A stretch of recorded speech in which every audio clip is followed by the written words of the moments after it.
Domestic institutional இன்வெஸ்டர்ஸோட investment in our share market வந்து after 12 years foreign institutional investors invest பண்ண பர்சன்டேஜோட increase ஆகிருக்கு. இன்றைக்கி வந்து டிஏஐஸ் 17.6% இந்தியன் ஷேர் மார்க்கெட்டை ஹோல்ட் பண்ணுறாங்க.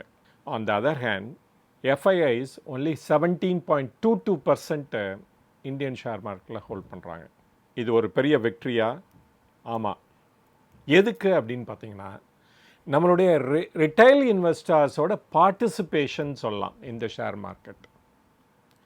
இது எப்போ நடந்ததுன்னு பார்த்தா, எஸ்பெஷலி பேண்டமிக்கு அப்புறமேல் தான் இது வந்து ஜாஸ்தி நடந்தது அப்படின்னு சொல்லலாம்.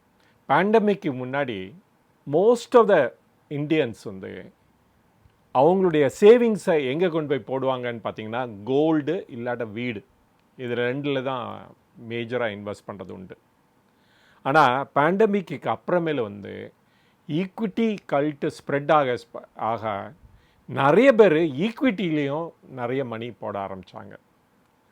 அதை ரிஃப்ளெக்ட் பண்ணுற மாதிரி தான் இன்றைக்கி வந்து டிஏஐஸோட இன்வெஸ்ட்மெண்ட் வந்து ஷேர் மார்க்கெட்டில் எஃப்ஐஐஸ் இன்வெஸ்ட்மெண்ட்டோட ஜாஸ்தி ஆகிடுது அப்படின்னு சொல்லலாம். டிஏஐஸ்ன்னு சொல்லும்போது நான் யாரெல்லாம் சொல்கிறேன் அப்படின்னா, mutual fund, pension funds like NPS, then banks investment and insurance companies. இது மட்டும் இல்லைங்க, டிஐஐஸும் இண்டிவிஜுவல் இன்வெஸ்டர்ஸும் சேர்ந்து இன்றைக்கி 27% வந்து ஷேர் மார்க்கெட்டில் ஹோல்ட் பண்ணிகிட்டு இருக்காங்க. இது ரொம்ப நல்லதா நம்ம ஷேர் மார்க்கெட்டுக்கு அப்படின்னா டெஃபினட்டாக நல்லது தான் சொல்லணும். டொமஸ்டிக் ரீசன்ஸுக்காக ஷேர் மார்க்கெட்டு மேலே போகணும் இல்லாட்ட குறையணும். எக்ஸ்டர்னல் ரீசன்ஸுக்காக லைக் ட்ரம்ப்போட ஆக்டிவிட்டீஸ்னால் இந்தியா வந்து பாதிக்கப்படக்கூடாது, இதுக்கெல்லாம் இது வந்து ஒரு வே ஃபார்வர்டு அப்படின்னு சொல்லலாம்.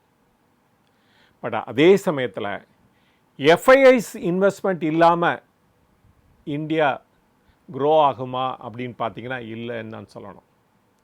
ஏன்னா இன்னும் இந்தியா வந்து நெட் இம்போர்ட்டராக தான் இருக்கும். அதனால் அவங்களுடைய இன்வெஸ்ட்மெண்ட்டும் நமக்கு தேவை.